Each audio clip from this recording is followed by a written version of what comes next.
Le Maroc est ce qu'on appelle, moi j'appelle ça une terre de tous les possibles. Et donc après, voilà, j'ai dit oui, je suis tombé amoureux du Maroc. J'ai d'abord été attiré plus par la photo que par le théâtre. Et j'ai trouvé un jour l'occasion de mixer les deux. Et le hasard veut qu'elle me regarde, elle me dit, ça marche pas, merde. Voilà sa phrase. Et au moment où je suis micro, elle dit merde. Et là on entend merde. Cette fameuse Thalia, qui est une véritable bombe sexuelle, qui va débarquer dans la pièce et on va se rendre compte qu'il s'est passé quelque chose avec les trois frères. J'ai eu qu'une réaction d'une dame qui est accompagnée de sa fille quand elle a vu la pièce. Elle est venue me voir me disant « Vous m'avez mis dans le caca parce que je ne sais pas comment expliquer à ma fille ce que c'est que cet objet. » Ah, je dis « Écoutez madame, je suis désolé. » Et quelques années plus tard, il décide de se lancer dans la politique, ce fameux avocat. Et il ne va rien trouver de mieux que d'aller frapper à la porte de ce mafieux pour financer sa campagne électorale. Après le décès de mon père, j'ai retrouvé un carton. Et dans ce carton, il y avait tous les articles de presse qui étaient parus sur moi, toutes les vidéos, toutes les émissions, tous les reportages. Il avait tout gardé. Ça veut dire que d'un côté, il était quand même pas contre le fait que je le fasse, mais bon, il n'était pas enchanté. Et de l'autre côté, il était tellement fier de moi qu'il avait tout gardé. Bonjour à tous, je suis très heureux de vous retrouver pour cette nouvelle aventure sur la chaîne de Galix. Cette nouvelle émission, on accueille un nouvel invité, un nouvel artiste. Il s'appelle Hervé, il a 65 ans. Il a créé une école de théâtre. Il est aussi prof de communication dans les écoles supérieures. Il est aussi prof de théâtre. Il a monté une école à Casablanca où il enseigne le théâtre aux jeunes enfants et aux adolescents et aux adultes. Ses domaines d'expertise sont le jeu d'acteur et la mise en scène. Donc je vous propose de ne pas le faire attendre, donc on va l'accueillir tout de suite et on y va. Mais avant, je vous demande à tous de vous abonner, d'activer la cloche de notification, de mettre un pouce bleu si vous avez aimé l'émission, c'est très important pour le référencement. Et surtout, n'hésitez pas à commenter l'émission si vous avez des questions pour nos prochains invités, n'hésitez pas. Essayez d'être le plus dynamique dans vos questions pour qu'on puisse attirer un maximum de sponsors pour nos prochaines vidéos et pour notre prochain concept. Voilà, donc je vous remercie, on y va, on fait rentrer notre invité, allons-y.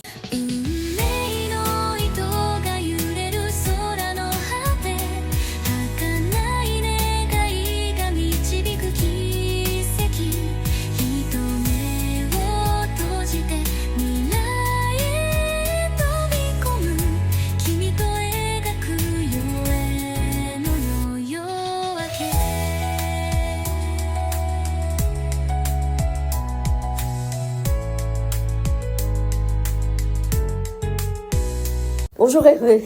Bonjour Galix. Très bien, très content d'être là aujourd'hui avec toi. On est très heureux de t'accueillir sur la chaîne Galix. C'est gentil. C'est un grand plaisir, donc notamment que tu es notre premier invité. Encore plus enchanté, ravi. Ouais, je suis très heureux, on s'est déjà vu il y a très longtemps. Donc j'ai vraiment tenu à ce que tu sois le premier artiste qu'on fait rentrer sur la chaîne. Du coup, si tu veux, d'abord, moi je voulais te poser des questions sur ton enfance déjà. Mon enfance? Ouais. Aïe. Savoir un petit peu comment ça se passe. Donc, tu es d'origine française? Ouais, je suis français d'origine, du sud de la France. Ouais, ça s'entend, hein. Marseille? Non, ça c'est une insulte par contre. Pour moi, c'est une insulte de me traiter de Marseillais. C'est... Attends, je vais deviner. C'est Montpellier. Juste à côté, Béziers. C'est une petite ville, Béziers, qui est au sud de la France. C'est situé entre Montpellier et, on va dire, Toulouse. Voilà. Alors, j'ai une blague, mais je sais pas si elle est possible d'être passée. Ça y est toujours, ça peut être coupé au montage. On fait quoi à Béziers? Qu'est-ce qu'on fait à Béziers? Ouais. Non, c'est parce que je vais pas répondre ce que tu penses. À Béziers, on fait plein de choses. D'ailleurs, les gens de Béziers, on les appelle les bitérois. Tu vois? C'est bien, non mais sérieux? Sérieux, on les appelle les bitérois. Et les dames, on les appelle les bitéroises. Les bitéroises. Voilà. Alors j'ai appris un truc nouveau aujourd'hui, franchement. Voilà. Bitéroise. Non mais sérieux, c'est pas une vague. C'est pas une blague, chacun peut aller vérifier sur un dictionnaire, hein, même sur Google. Hein. Vous tapez habitants de Béziers et vous verrez, ce sont les bitérois. Du coup, tu as vécu à Béziers. J'ai vécu à Béziers jusqu'à ce que je sois adulte. Ouais, et tu faisais quoi à Béziers? C'était comment là-bas? Mais à Béziers, j'étais comme n'importe quel enfant, hein. J'allais à l'école, j'ai fait l'école primaire, j'ai fait le collège, j'ai fait le lycée. L'école publique Ah ouais, mais en France, il y a beaucoup d'écoles publiques, il n'y a pas d'école privée. C'est une bonne chose. Les écoles privées qui sont en France, ce sont des écoles surtout, on va dire, catholiques, voilà. Donc, mes parents m'ont toujours mis dans le public, et c'est quelque chose, moi, qui me ravissait, parce que dans les années 60, parce que je suis vieux, c'était pas du tout comme ça se passait aujourd'hui, quand même. Il y avait des vrais instituteurs qui étaient respectés, et c'est ça qui était important. Aujourd'hui, ça part notamment... Ah, ça, je ne me prononcerai pas sur ça. C'est un sujet que je voulais éviter. Ouais, c'est un peu délicat ces derniers temps, mais bon. Et du coup, tu as commencé le théâtre assez jeune ou... Ouais, assez jeune, parce que bon, c'est quelque chose qui m'a toujours passionné, le théâtre. Ouais. Et puis plus vite, je me suis orienté là-dessus, même si mon père n'était pas d'accord, parce qu'il se disait, attends, c'est pas un métier, le théâtre, ça rapporte pas. Je crois que c'est une réaction assez parentale. Tous les parents se posent des inquiétudes, notamment sur ce métier. Tu n'auras pas assez d'argent, tu ne pourras pas vivre avec ce métier. C'est un petit peu... C'est la vie d'artiste. C'est un petit peu la crainte des parents, finalement. Surtout quand, dans les années 90, je me suis même amusé à reprendre une maison d'édition qu'on avait créée avec des amis dans les années 70-80, pour la relancer, pour essayer de voir. Et alors là, mon père, il était fou. Il me disait, mais alors là, t'es complètement fou. Il me dit, mais ça te rapporte quoi? Je dis, ça me rapporte pas, ça me coûte des sous. Mais tu vois, bien des années plus tard, je me suis rendu compte d'une chose. C'est que, après le décès de mon père, j'ai retrouvé un carton. Et dans ce carton, il y avait tous les articles de presse qui étaient parus sur moi, toutes les vidéos, toutes les émissions, tous les reportages. Il avait tout gardé. Ça veut dire que d'un côté, il était quand même pas contre le fait que je le fasse, mais bon, il n'était pas enchanté. Et de l'autre côté, il était tellement fier de moi qu'il avait tout gardé. Tu vois, comme quoi. Du coup, j'aimerais revenir un petit peu sur ton enfance. Tu as commencé le théâtre assez tôt ou, tu étais intéressé déjà par ça? Raconte. Ah ouais, mais moi j'ai toujours été intéressé par tout ce qui était artistique. J'avais deux passions, le théâtre et la photo. Mais qu'est-ce qui t'a amené à cela? Je sais pas. Je pense que... C'était une image, un dessin animé, un film? Non, même pas, non. Quand j'étais jeune, à Béziers, il y a une colline sur laquelle est posée une cathédrale. Et c'était mon quartier. Et donc, tous les enfants, on se réunissait sur ce parvis de la cathédrale et on passait nos journées à jouer à cache-cache, au football, enfin, on inventait des jeux. Et un jour, je me prenais et en passant devant la cathédrale, j'entends quelques notes de musique. Je me dis, tiens, c'est quoi ça? Donc, je rentre dans la cathédrale et là, je tombe vraiment en admiration devant deux jeunes musiciens avec des instruments que je ne connaissais pas, pour moi qui étaient tout nouveaux. C'était la viole de gambe et c'était la viole d'amour. Des instruments, on va dire, de l'époque dite baroque. Du coup, voilà, je suis resté, j'ai écouté, et là, je suis vraiment tombé en admiration et surtout amoureux de ces instruments.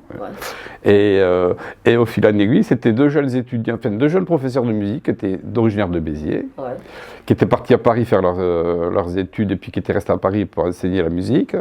Et l'été, ils revenaient sur Béziers et ils avaient passé un accord avec la paroisse, donc le responsable de la cathédrale, pour passer les étés là, jouer et se faire 4 sous. Un petit peu, apporter une animation musicale et en même temps faire des sous. Et voilà. Et à partir de là, ce sont devenus de vrais amis. Et on ne s'est jamais séparés. Ça fait plus de 50 ans d'amitié. Super, et tu les revois de temps en temps? Ah, je les revois chaque fois que je vais en France, c'est une obligation pour moi. Ah voilà, ça c'est une obligation. Et c'est eux qui m'ont donné le goût à tout ce qui était artistique. Et je me suis dit, mais l'artistique, peu importe que ce soit la matière ou la discipline, soit la musique, le théâtre, la peinture, la danse, je pense que ce qui est important, c'est qu'on puisse tous exprimer quelque chose. Et moi, ce qui m'a touché le plus, c'est l'émotion que procuraient ces instruments. Et à partir de là, je me suis dit, si je fais quelque chose dans ma vie, c'est au moins pour faire apporter soit du bonheur, soit de l'émotion aux gens. Et c'est comme ça que le théâtre, après, petit à petit, fil en aiguille, est arrivé aussi. C'est quoi tes références en tant que film et dessins animés, histoires que tu lisais avant quand tu étais enfant? Ah, j'ai pas de référence. Ah bon? Non. Il n'y a pas un roman, un dessin animé, un truc qui t'a... Un des auteurs qui m'a le plus marqué et que j'appréciais beaucoup, c'était Marcel Pagnol, qui pour moi est un grand écrivain, un grand réalisateur, un grand metteur en scène, parce qu'il a aussi écrit beaucoup de pièces de théâtre, et puis un grand écrivain, un grand romancier. Voilà. Et moi, chaque fois que j'ouvre ces pages de livres et que je lis des livres de Marcel Pagnol, j'ai l'impression que, en tout cas, c'est le but que recherche Peirce à l'écrivain, c'est de pouvoir mettre des images dans la tête. Voilà. Et c'est pour ça que je me suis toujours empêché, quand j'ai un livre qui me plaît, avec lequel j'ai accroché, avec lequel je me suis créé mon film, mes images, mes personnages, mes ambiances, mes émotions, eh bien, je m'empêche de voir le film. Parce que je dis toujours qu'après, c'est le réalisateur du film qui va m'imposer ses propres images quand je vais reprendre le bouquin. Et ça, je ne veux pas du tout. Je veux garder à moi mes images à moi. C'était quoi la première pièce que tu as faite quand tu étais enfant? C'est des spectacles d'école, c'est pas... Ouais. Mais non, les vraies premières pièces dans lesquelles j'ai joué, c'était des... Alors il y en a eu beaucoup parce que je ne sais pas compter, mais il y a pas mal de pièces dans lesquelles j'ai joué. La première que tu as faite de toute ta vie. Moi, par exemple, c'était... Le premier rôle que j'ai interprété, c'était un champignon quand j'avais 3 ans. Un champignon? Oui, un champignon. D'accord. Un champignon, et voilà, c'était, je sais pas si tu connais le Petit Prince. Ben, Saint-Exupéry quand même. Exactement, donc j'ai joué Bon, il y a un petit passage avec un champignon qui est très avare, et qui pense qu'à l'argent, et voilà, il rencontre le Petit Prince dans une planète qui est bien à lui. Et voilà, j'ai joué ce rôle quand j'avais 3 ans, et je me rappelle, c'est le tout premier rôle que j'ai fait, et ça m'a marqué. Alors moi j'ai un souvenir, c'était à l'école primaire, c'était au CM2.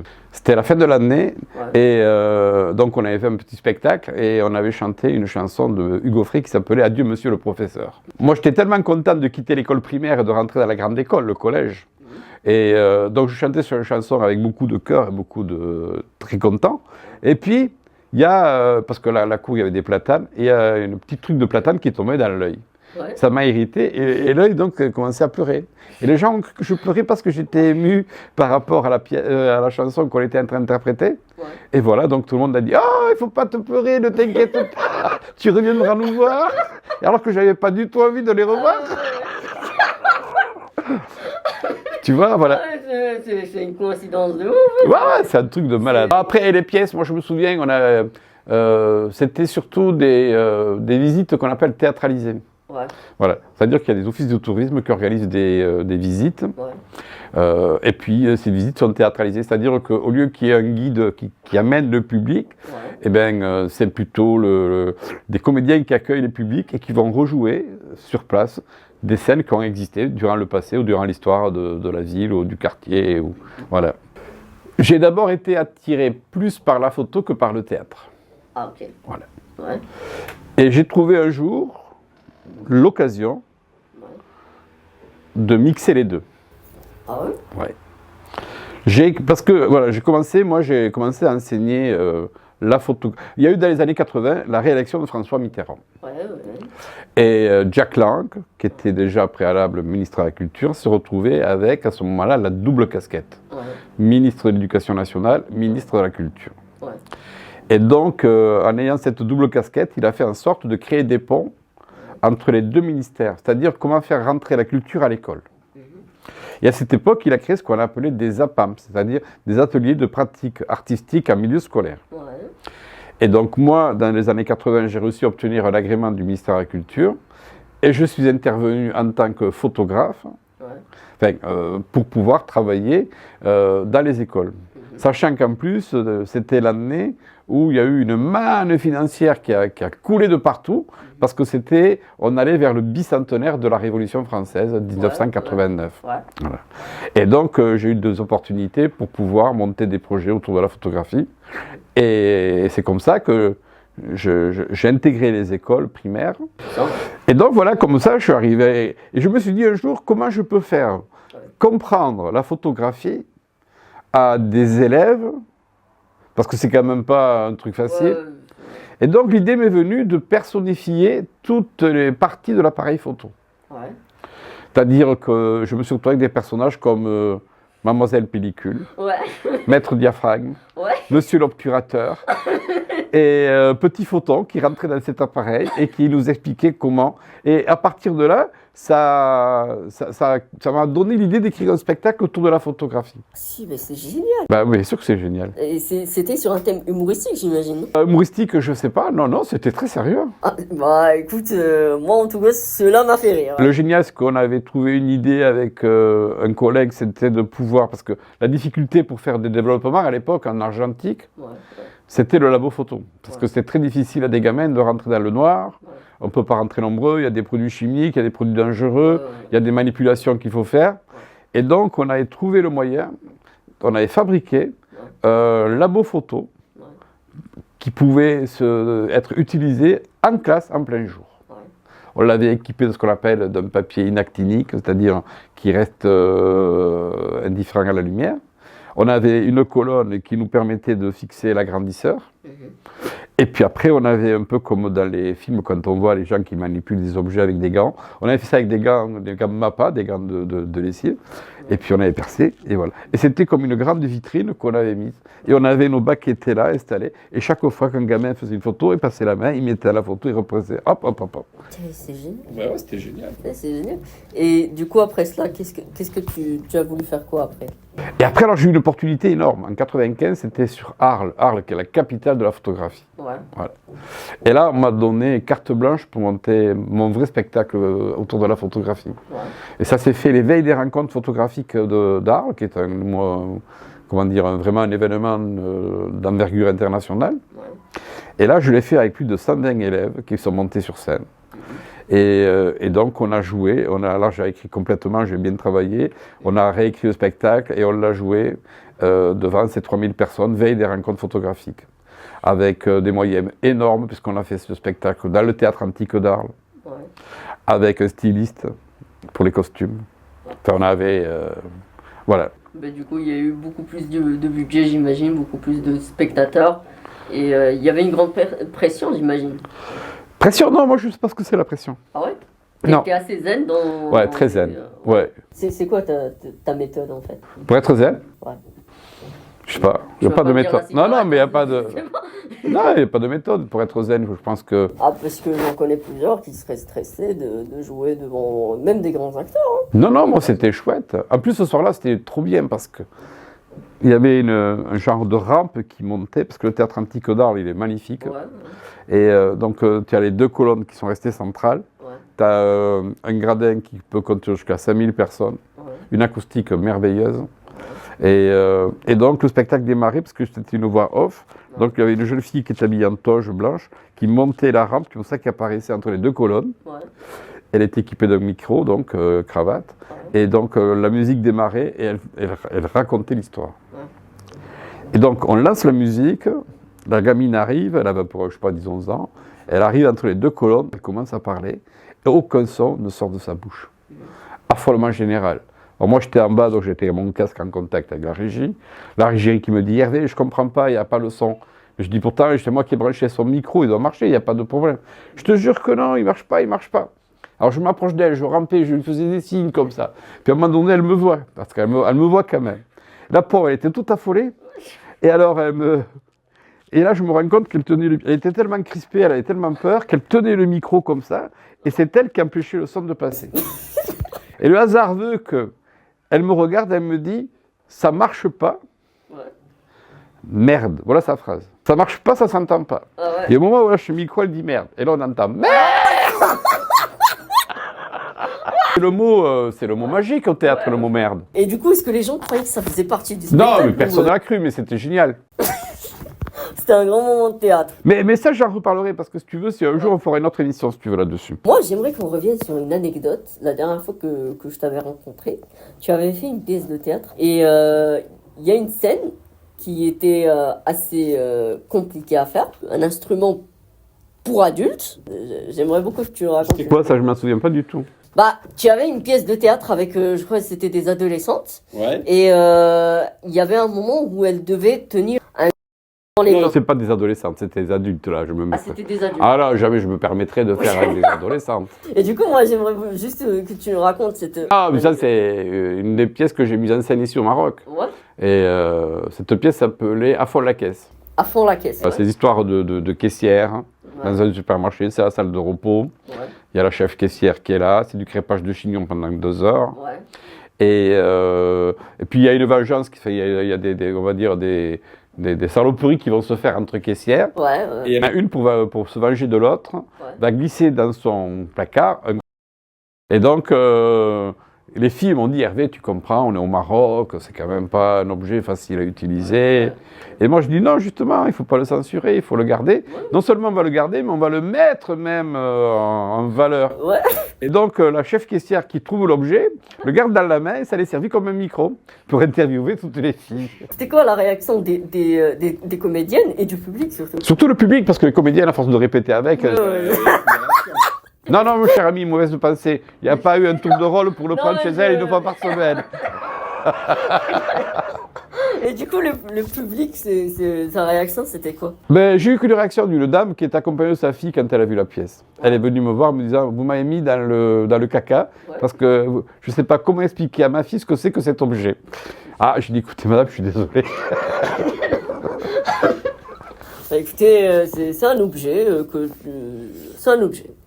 Non, mais voilà, c'est un objet de théâtre. C'est un objet de C'est un accessoire de théâtre. et- Ben oui, c'est tout. Ce qu'il faut regarder, c'est que ça a été une pièce qui a remporté un énorme succès, Ouais. voilà, qui a beaucoup plu au public kazaoui, marocain en général. Ouais.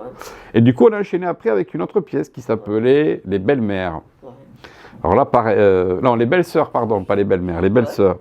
Et là, pareil, grand succès. On a pu la jouer sur Casablanca, sur Rabat. C'est quoi un peu le synopsis de ce... Alors, Les Belles-Sœurs, c'est une pièce très particulière. C'est 3 frères Ouais. mariés. Ouais. L'un des 3 frères vient d'acquérir une maison à la campagne. Ouais.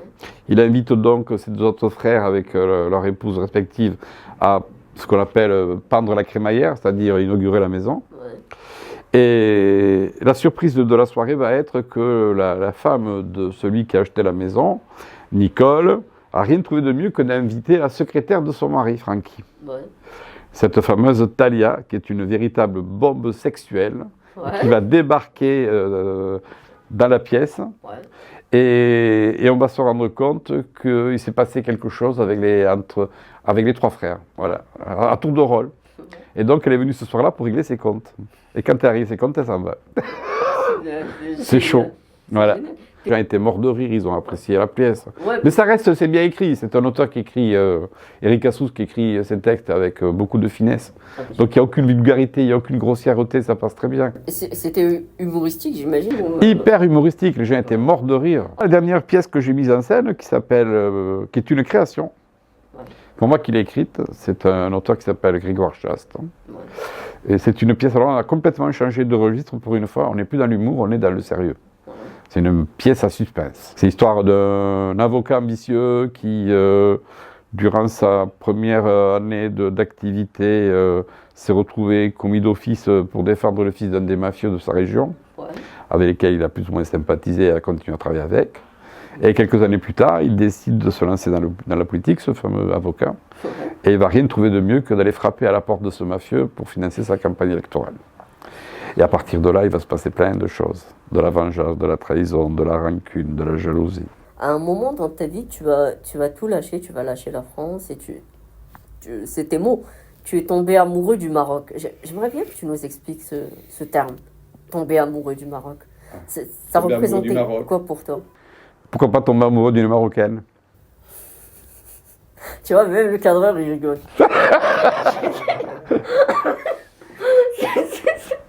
Non, je ne suis pas tombé amoureux d'une Marocaine, pas du tout. Ouais. Même si elles sont très belles, hein, c'est pas ce que je veux dire. Même les Françaises sont très bien. C'est vrai. C'est vrai. C'est vrai. Qu'est-ce qu'il dit le cadreur? Il dit que tout se mange. Bravo. Il est très vicieux, le cadreur. Hein. Ah, mais ça, c'est après, si tu veux. J'ai eu une opportunité de venir travailler au Maroc, c'était en 2004. Ouais. Donc il y a 20 ans déjà. Ouais. Et voilà, j'ai commencé à travailler de manière régulière au Maroc, en tant que consultant formateur. Ouais. Et puis en 2010, j'ai eu une opportunité qui s'est proposée à moi, de m'installer au Maroc et de pouvoir créer ma propre société et de continuer dans le consulting, la formation. Et c'est ce que j'ai fait, et c'est parce que j'ai apprécié les 6 années que j'ai passées au Maroc, quoi. Et donc après, voilà, j'ai dit oui, je suis tombé amoureux du Maroc. de sa culture, de sa hospitalité, sa générosité, de sa cuisine. La preuve. C'est vrai qu'on a J'ai pris 10 kilos depuis que je suis au Maroc. 10 kilos. C'est vrai, on a de la... Je suis au Malik. C'est plus facile de travailler au Maroc qu'en France. Oui. Puisque, en fait, je te raconte une anecdote. J'ai un très bon ami à moi, scénariste, et on a eu l'occasion de faire un long métrage ensemble. Bon, j'étais un figurant, et on avait beaucoup parlé lors de ce tournage, et je lui avais posé la même question. Est-ce que c'est beaucoup plus simple de travailler au Maroc qu'en France? Et il m'a répondu cette réponse qui est lunaire. Il m'a dit oui, parce que je suis Gaouri. Gaouri, c'est-à-dire... Étranger. Ouais, voilà, c'est ça. Non, moi je dis oui, pas parce que je suis à l'étranger, je dis oui parce que c'est, à mon avis, le Maroc est ce qu'on appelle, moi j'appelle ça une terre de tous les possibles. Au Maroc, tout est possible. Tout. Rien n'est impossible au Maroc. Donc à partir de là, il y a des opportunités à saisir, c'est tout, il faut savoir les saisir. C'est vrai qu'après, être français au Maroc, c'est un avantage parce que... C'est sûr. Ouais, français, on est très apprécié. Ouais. Enfin, jusqu'à présent, je touche du bois. C'est ça en fait, tous les Français touchent beaucoup plus qu'un Marocain, même au même niveau, même voilà donc. Mais ça, moi, je me bagarre contre ça, parce que je vois pas pourquoi. Moi, À ton avis, pourquoi justement? Je pense que parce que quelque part, on croit entre guillemets que le Français a plus de compétences que le Marocain, alors que c'est faux. C'est une sorte de fétichisme sur le Français. Voilà. Fantasme plus que fétichisme. Ouais, voilà, fantasme, c'est le mot que je cherchais. Fantasme, mais c'est... Les Français, c'est un peu un objet de culte au Maroc. Ben, je pense qu'il y a une histoire étroitement liée entre le Maroc et la France, liée au protectorat. Ouais. Je pense qu'il y a pas mal de Marocains qui sont nostalgiques de cette période-là aussi, hein, qui apprécient les Français, le Français apprécie le Maroc. Je crois que cette histoire, elle est... Ouais, c'est une histoire qui est très, très étroitement liée. Et puis, l'avantage pour moi, en tant que Français, ce qui m'a poussé à venir m'installer au Maroc, c'est qu'il n'y a pas la barrière de la langue comme dans un autre pays étranger. Ouais, c'est vrai qu'on parle beaucoup Tout le monde quasiment parle ici français. C'est la langue du travail, donc si tu veux... C'est la langue du travail, c'est la langue de l'enseignement, c'est la langue de... Et puis même ceux qui ne parlent pas trop bien français, ben, font l'effort d'essayer de parler français avec toi. Ouais. Les taxis, les épiciers, Ce qui n'est pas vraiment la même chose, par exemple au Japon, où dès que tu arrives au Japon, les gens, même si tu parles en anglais, ils vont pas te parler en anglais, ils vont te parler directement en japonais. Exactement. C'est à toi de faire l'effort de parler en japonais. Alors qu'ici, c'est le contraire, c'est les gens qui font l'effort de parler français avec toi. Puis un autre avantage de vivre au Maroc, c'est que toute la partie administrative marocaine est un véritable copier-coller de l'administration française. Oui, c'est vrai. Donc on n'est pas perdu. Tu as donné des cours à des établissements, des établissements au Maroc. Ouais, parce que moi je trouve que, alors ça c'est intéressant, parce que ça a été une des premières écoles qui m'a sollicité, c'est une école qui s'appelle Super H. Super H, ouais. C'est une école supérieure, supérieure de management.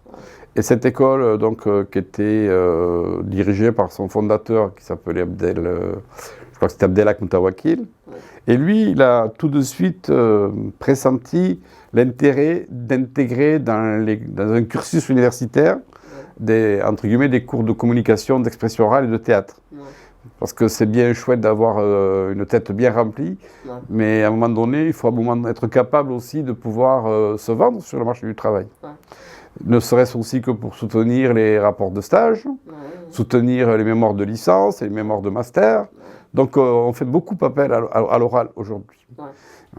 D'ailleurs, moi, quand j'ai fondé mon école de théâtre, c'était en 2012, donc c'est-à-dire quelques temps après être installé au Maroc. Aujourd'hui, je m'aperçois que la plupart des élèves, entre guillemets, adultes qui viennent s'inscrire à l'école, ce sont des jeunes diplômés qui ont entre 25 et 30 ans, qui ont fait des parcours universitaires brillants, qui viennent de rentrer à le monde du travail. Et là, ils s'aperçoivent qu'il leur manque ils ont des lacunes dans la communication, dans la prise de parole en public, dans la prise de parole en réunion, pouvoir s'exprimer devant les PDG, la hiérarchie, les clients, les fournisseurs, les collaborateurs. Et donc, en venant à l'école de théâtre, ce qu'ils viennent rechercher, cette aisance à l'expression orale. Et donc, moi, c'est quelque chose que j'ai essayé de proposer à d'autres écoles par la suite, avec plus ou moins de succès. Mais certaines écoles ont répondu favorablement. Bon, pour les citer, il y a Super H, bien sûr, et donc je travaille encore avec eux. Tu as travaillé avec Il Bilia, je crois. Ouais, le Bilia, et puis STEM, c'était aussi pareil, c'était pour préparer les élèves qui sont en classe préparatoire pour tout ce qui est examen oraux. La pédagogie, c'est comme un trépied. Il y a 3 points d'ancrage. Le premier, c'est le savoir. C'est toute la partie théorique que l'on peut apprendre à l'école ou à l'université. Il y a le savoir-faire. Le savoir-faire, c'est toute la partie pratique, c'est-à-dire mettre en pratique ce que j'ai pu apprendre de manière théorique. Mais il y a un 3e point qui est aujourd'hui pris en considération, c'est ce qu'on appelle le savoir-être. C'est-à-dire la manière d'être, le comportement, la façon. Et aujourd'hui, ça a beaucoup d'importance. Moi, comme je me dis à mes étudiants, quand vous allez arriver sur le marché du travail, vous allez avoir, que ce soit à Super H ou d'autres écoles, le même diplôme, la même formation, le même savoir. Et donc, il va falloir que vous arriviez à vous démarquer autrement. Et vous démarquer autrement, ça va être ce qu'on appelle aujourd'hui en anglais les soft skills. C'est-à-dire la manière d'être, mon comportement, ma façon d'agir aussi bien avec moi qu'avec les autres. C'est ça qui va faire la différence. Tu mets cette vertu à de jeunes enfants dans ton école. D'ailleurs, j'aimerais savoir, comment elle s'appelle, l'école ? Ah, c'est une bonne question. Je sais, je ne pose que de très bonnes questions. J'ai réfléchi pendant longtemps pour trouver le nom adéquat et j'ai fini par trouver École française de théâtre.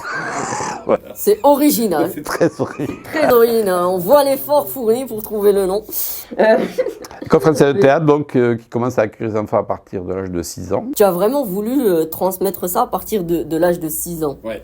Et pourquoi justement ? Pourquoi 6 ans ? Oui.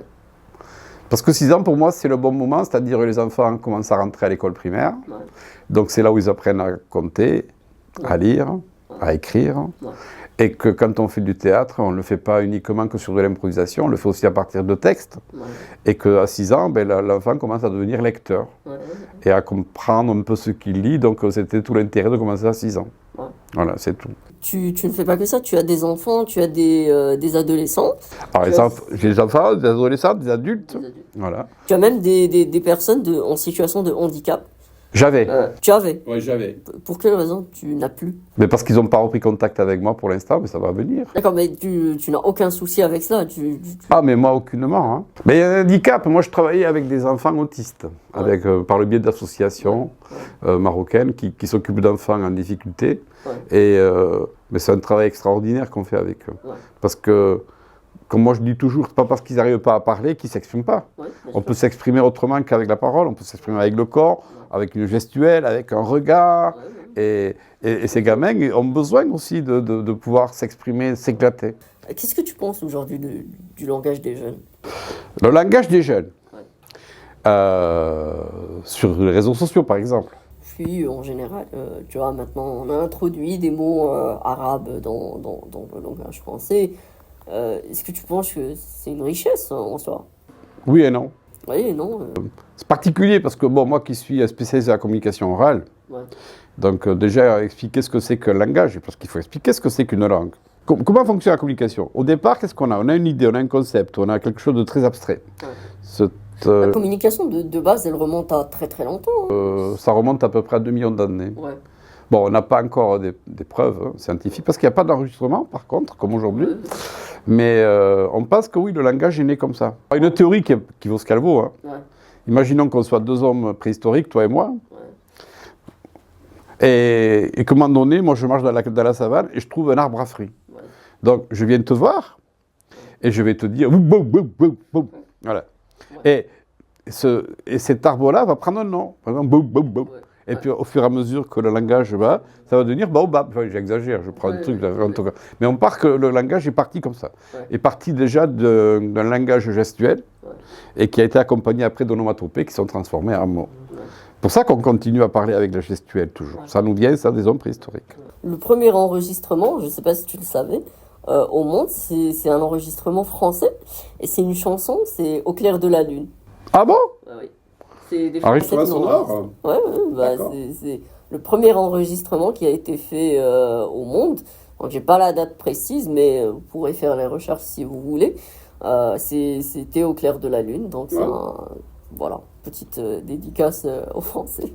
Non, mais moi je pense qu'en pour revenir au langage des jeunes, de tout temps il y a eu des langages chez les jeunes. Ouais. Moi, quand j'étais jeune, certains s'exprimaient en verlan. Ouais. Voilà, en verlan, on inversait les syllabes. Ouais, Hein.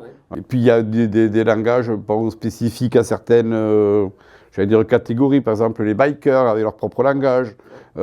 Et je pense que c'est quelque chose aussi qui permet de pouvoir comment dire, presque s'isoler, se protéger, voilà, faire partie d'un clan, d'une communauté. Voilà. C'est-à-dire, voilà, tu me comprends, je te comprends, on fait partie du même clan. Voilà. Et ceux qui ne sont pas du clan ne peuvent pas me comprendre. Donc c'est comme une forme de, presque de repli sur soi. Hein. Ouais. Est-ce que tu as des artistes que tu affectionnes particulièrement? Genre des acteurs Alors moi, j'ai une comédienne en France qui me séduit tout le temps. C'est Isabelle Nanty. D'accord. Alors Isabelle Nanty, certains la connaîtront parce qu'elle a le rôle de Madame Tuche dans Les Tuches. Ouais. Mais quand on connaît sa filmographie, pour moi, c'est une des plus grandes comédiennes françaises actuelles. Parce qu'on la voit dans beaucoup de films, beaucoup de séries de télé, et je la trouve géniale, absolument géniale cette femme. Voilà. C'est quoi ton personnage préféré? Ah, que j'ai pu interpréter? Pas forcément ton personnage préféré qui t'a vraiment séduit, tu vois. Un personnage que j'ai joué qui m'a séduit, c'était le personnage qui s'appelait Bois d'Anguin dans Le Fil à la patte de Georges Feydeau. Voilà. Ouais. Théâtre classique, théâtre de boulevard. Une pièce qui fait quand même presque 2h30. Ouais. C'est énorme. Ouais. Et Bois d'Anguin, il est dans l'histoire d'un bout à la fin, quoi. C'est ça qui est génial. Mais c'était fabuleux à jouer. Parce qu'on passe de situation, c'est du Feydeau, c'est du théâtre de boulevard, les entrées, les sorties, et c'était un rôle très, très, très riche à jouer. J'ai un ami à moi qui m'a posé cette question. Si tu avais devant toi un père de famille qui est opposé justement à ce que son fils joue au théâtre, qu'est-ce que tu pourrais dire à ce père de famille? Qu'est-ce que je pourrais lui dire? Ouais, Ça dépend s'il est petit maigre ou s'il est grand costaud. S'il est petit maigre, je dirais « Amène ton fils au théâtre de manière autoritaire ». Et s'il était grand costaud, je dirais « Monsieur, vous avez raison ». Bah super, bah écoute... Non, je pense je pense que le théâtre, ça devrait être obligatoire. Même au niveau des scolaires, quoi. Dès l'école primaire, il faudrait intégrer le théâtre dans toutes les écoles. Parce que c'est une manière pour l'enfant de prendre confiance en lui, de mieux s'exprimer, de se valoriser, de travailler son stress, son émotion. Et je crois qu'aujourd'hui, c'est quelque chose qui est essentiel et primordial. Le Festival de Cannes aujourd'hui, puisqu'on est vraiment sur cette période dernièrement. Festival de Cannes. Ouais. Ah oui. Qu'est-ce que tu en penses? J'en pense rien. J'en pense rien. Ouais. Vraiment? Si, j'ai apprécié cette année. Il y a eu, comment il s'appelle, je crois que c'était Kev Adams et Éric Judor. Tu les as pas vus? Si, je connais Kev Adams, je connais... Éric Judor. Non, lui, je le connais pas. Si, Eric Ramsey. Ah oui. Voilà. Oui. Eh bien, ils sont arrivés au Festival de Cannes pour monter les marches, les crânes rasés. Et ils ont dit, c'est plus le Festival de Cannes aujourd'hui, c'est le Festival de crâne. Ah ben là, il y a un jeu de mots qui est incroyable. Voilà. Ouais. Dans le Festival de Cannes, moi, j'aime pas ce genre de truc. Bon, parce que, peut-être je dis ça parce que jamais j'irai. Parce que si un jour je t'ai invité. Non, mais c'est une opinion comme un autre. Hein. Tout ce qui est remise de prix, moi, ça me plaît pas trop. Parce que je crois que quand on va au Festival de Cannes, avant tout, c'est pas... Bon, il y a la qualité des films, je suis d'accord. Mais je pense que les gens qui vont au Festival de Cannes, c'est pour se montrer, pour monter les marches. C'est un côté très... C'est beaucoup plus un truc où on se montre que plutôt on montre le film en soi. Je pense. Bon, peut-être qu'en coulisses, il y a des tractations, parce qu'il y a le festival du court-métrage, il y a plein de trucs. Il y a des contacts qui doivent être pris. Mais en tout cas, la façade qu'on nous montre dans un festival comme celui de Cannes, voilà.